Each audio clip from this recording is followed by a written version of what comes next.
I found a family photo with one person missing. Then my mother told me the truth. I found a family photo with one person missing. Not missing from the photo, missing from the family. I discovered it on a rainy Sunday afternoon while cleaning out my mother's attic.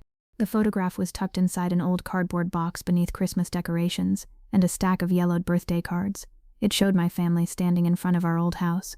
My father was there, my mother was there, my older brother Daniel was there, and I was standing between them, holding a red balloon. I was smiling. Everyone was smiling, but there was something wrong. The photograph had a strange empty space on the far left. Someone had been cut out, not accidentally. The edge of another person's shoulder was still visible. A small hand rested against my mother's dress, and whoever had removed that person had done it carefully enough to make sure only the smallest traces remained. I stared at the photograph for almost a minute. Then I noticed something written on the back, a date, June 14th, 1998. And underneath it, in my mother's handwriting, the day we became a family of 4. I froze. A family of 4. But there had only ever been 4 of us, my parents, my brother, and me. So who had been standing there before the photograph was changed? I carried the picture downstairs. My mother was sitting at the kitchen table, drinking tea. I placed the photograph in front of her. Mom. She looked down. For several seconds, she didn't move. Then she put her cup down. Where did you find that? In the attic. She picked it up. Her hands began shaking. I had never seen my mother react to a photograph like that. Who was removed? She looked at me and quietly said, "Your sister." I thought I had misheard her. My what? Your sister. I laughed nervously. Mom, I don't have a sister. She looked away. You did? The room suddenly felt much smaller. What happened to her? My mother didn't answer. Mom. She closed her eyes. Her name was Lily. That was the first time I heard my sister's name. And it was the beginning of a story my family had spent 28 years trying to bury. I sat across from my mother. How old was she? 6. I stared at the photograph again. That little hand? Yes. That was her? Yes. Why have I never heard her name? My mother looked at me. Because your father didn't want you to. Why? Because he blamed himself. I felt a chill move through me. What happened to Lily? My mother remained silent. I pushed the photograph toward her. Tell me. She took a deep breath. She disappeared. The words didn't sound real. How? We were at the lake. She looked down at her hands. It was a Sunday. Your father had taken us there for the day. Daniel was 9. You were 4. Lily was 6. I listened. We had lunch near the water. Your father took photographs. Everything was normal. Then what happened? She wanted to play. Where? Near the parking area. My mother stopped. She was wearing a yellow dress. I looked at the photograph. I could see a tiny piece of yellow fabric near the edge. Was she kidnapped? My mother shook her head. We don't know. I felt my stomach drop. What do you mean you don't know? She disappeared in less than 5 minutes. 5 minutes. That's all it took. One moment she was there. The next, she wasn't.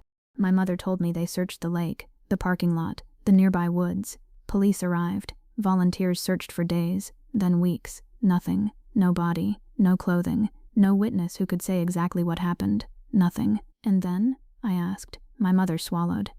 After 6 months, your father stopped talking about her. Stopped? He couldn't handle it. What did he say? He said she was dead, but there was no proof. I know. Then why did he say that? Because believing she was dead was easier than believing she might still be somewhere. I looked at the photograph again. So you erased her from the picture because Dad couldn't stand seeing her? My mother shook her head. No. Then why? She stared at me. Because the photograph wasn't the only thing we erased. My heart sank. What else? My mother stood up. She walked to the cabinet beside the refrigerator. She opened the bottom drawer. Inside was a small metal box. She placed it on the table. I had never seen it before. She unlocked it. Inside were dozens of things. A child's hair ribbon, a broken plastic bracelet, a school photograph, a birthday card, and a small envelope. My name was written on it. I looked at my mother. What's this? Your father wrote it. When? 3 days before he died. My hands went cold. I opened the envelope. Inside was a single page. My father's handwriting was immediately recognizable. He wrote, "If you're reading this, your mother finally decided you were old enough to know what happened."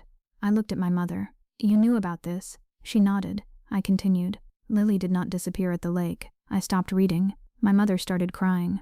I read the sentence again. Lily did not disappear at the lake. Then what happened? I kept reading. She was taken from us, but not by a stranger. I looked up. Mom. She couldn't meet my eyes. I read the next line. Your brother knows the truth. I felt my entire body go cold. Daniel, my brother. He had been 9 years old. He knew something. I called him immediately. He didn't answer. I called again. Still nothing. Then my phone rang. It was Daniel. Why are you calling me? Mom told me about Lily. Silence. Then I heard him breathe. Where did you hear that name? From Mom. Another silence. What did you do to her? His voice cracked. I didn't do anything. Dad's letter says you know what happened. I was 9. I know. I didn't understand. Then tell me what you remember. He didn't answer. Daniel. Finally he said, I saw her leave. My heart stopped. What? I saw Lily leave the lake. With who? I don't know. You were there. I was 9. Who was she with? He began crying. I don't know. Daniel, please. He whispered. Dad told me never to tell you. I felt anger rising. Tell me now. Daniel took a long breath. She wasn't taken by a stranger. Then who? She went with Mom. I froze. What? I saw Mom take her. I stared at the wall. That doesn't make sense. I know. Why would Mom take Lily? I don't know. Where? She put her in the car. I could barely breathe. Then what? She drove away. I called my mother. She answered immediately. Mom, Daniel says you took Lily. Silence. Then she said, yes. I couldn't speak. You took her? Yes. Where? I gave her away. Those 4 words destroyed everything I thought I knew about my childhood. My mother gave my sister away. I sat down. Why? She cried. Because she wasn't safe with us. What does that mean? Your father was hurting her. I felt sick. What? Not like you think. Then explain it. My mother wiped her face. Your father had a temper. He became obsessed with controlling everything after Lily was born. Her clothes, her friends, her grades, who she talked to. That doesn't explain giving away your child. I know. Then what happened? My mother looked at me. Your father wasn't Lily's biological father. I stared at her. The room went silent. What? Lily was born before I married your father. I couldn't understand. But you said. I lied. Who was her father? My first husband. I sat there. For years my family had been built around a lie. My father had raised a child who wasn't biologically his. And instead of accepting that, he became obsessed with controlling her. Then one night, something happened. Lily came home crying. She told my mother she was afraid of him. My mother said she wanted to leave, but she had nowhere to go. No money, no family nearby, and 2 younger children who depended on her. So she made a decision. She contacted Lily's biological father. He had never known Lily existed. My mother told him everything. He came to meet his daughter, and after seeing the situation, he agreed to take her. But why pretend she disappeared? I asked. My mother looked down. Because your father would never have allowed it. So you lied to the police? No. Then what did you tell them? That Lily ran away. I stared at her. You let everyone believe she was missing. I had no choice. You had a choice. I was terrified. The anger inside me was growing. You made me believe my sister was dead. I know. You made Daniel believe it too. I know. You erased her. My mother began crying. I thought I was saving her. Did you ever see her again? My mother looked at me. Yes. When? Every year. I froze. What? She grew up. You saw her? Yes. Where? Different places. Did she know about us? She knew about you. I couldn't speak. Does she know I exist? My mother nodded. She always knew. I felt tears in my eyes. Then why didn't she contact me? Because she promised her father she wouldn't. Her biological father? Yes. Why? He wanted her to have a normal life. I stood up. No. My mother looked at me. I'm going to find her. You shouldn't. Why? Because Lily doesn't know the truth about what happened. Then she deserves to. She deserves peace. I shook my head. Maybe peace built on a lie isn't peace. That night, I searched every document in the metal box. There was one clue, a birthday card. It had been sent to my mother 5 years earlier. There was no return address, only a name. Lillian Brooks. I searched the name. Thousands of results. But one caught my attention. A teacher at a small elementary school in a town 3 hours away. Lillian Brooks. I stared at the screen. Then I looked at the photograph again. The little girl in the yellow dress. I called the school. I asked to speak with Lillian. A woman answered. Hello? I didn't know how to begin. Are you Lillian Brooks? Yes. My name is Emma. Silence. Then the woman whispered. Emma? I closed my eyes. She knew. You know me? I've known about you my whole life. I started crying. So it's true. Yes. Can I meet you? There was a long silence. Then she said, tomorrow. We met at a quiet cafe. I saw her before she saw me. She had my mother's eyes, my father's smile, and the same small gap between her front teeth that appeared in the old photograph. When she looked at me, she stopped walking. Neither of us spoke. Then she said, you got taller. I laughed through my tears. You remember me? You were 4. I barely remember you. I remember everything. We sat down. For 3 hours, she told me about the life she had lived. Her biological father had raised her. He had loved her, protected her. Never told her she was unwanted, but he had also told her that her mother had chosen to give her away. She had spent years believing my mother didn't want her.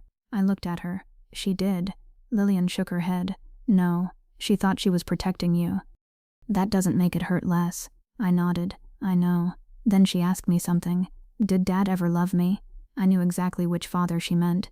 I looked at her. Yes. How do you know? Because he couldn't look at your photograph without crying. She looked away. For the first time, I saw the little girl from the photograph. Not the teacher, not the adult. The 6-year-old who had been erased from a family picture. He wasn't a good father, she whispered. No, but he was my father. Yes. She wiped her eyes. And you? What about me? Do you hate Mom? I thought about the question. I did. And now? I don't know. Lillian smiled sadly. Good answer. We stayed in contact after that. Not every day, not even every week, but enough. Slowly, we learned each other. I learned that she loved old movies. She learned that I hated coffee. I learned she had a daughter. She learned that I still kept the red balloon photograph from my childhood. And one afternoon, I showed her the original family picture, the one with her in it. She stared at it for a long time. Then she touched the tiny hand resting against my mother's dress. That was me. Yes, she smiled. I look happy. You were. She looked at me. Then maybe they didn't erase everything. What do you mean? They erased the photograph. She pointed at my heart. But they couldn't erase that I was there. I cried, because she was right. My mother had spent decades believing she had to choose between protecting one child and losing another. My father had spent decades trying to forget the daughter he couldn't control. My brother had spent decades carrying a memory he was too young to understand. And I had spent my entire life believing I was an only daughter. The photograph didn't just reveal a missing person. It revealed a missing part of me. Years later, my mother finally met Lillian. It wasn't dramatic. There was no screaming, no perfect forgiveness. They sat across from each other in silence. My mother cried. Lillian cried too. Then my mother said, I am sorry. Lillian looked at her. I know. It wasn't forgiveness. Not yet. But it was a beginning, and sometimes a beginning is more honest than pretending everything is already healed. I still have that photograph. I never repaired it. I never tried to fill the empty space, because that empty space tells the truth now. It reminds me that families aren't always broken by one terrible moment. Sometimes they're shaped by fear, by secrets, by choices made by people who believe they are protecting the ones they love. And sometimes the truth hurts precisely because it arrives too late. But late truth is still truth. Lillian was missing from that family photo for 28 years. She was never missing from my family. I just didn't know it. And if there's one thing I've learned, it's that the people we lose from our stories aren't always gone. Sometimes they're simply waiting for someone to finally tell the truth. If you discovered that someone had been deliberately erased from your family history, would you want to know everything, no matter how painful it was? Or would some truths be better left buried? Tell me what you think. And if this story meant something to you, subscribe for more emotional stories about family secrets, difficult choices, betrayal, forgiveness, and the truths that can change everything. Because sometimes the missing piece of a family isn't a person, it's the truth about why they disappeared.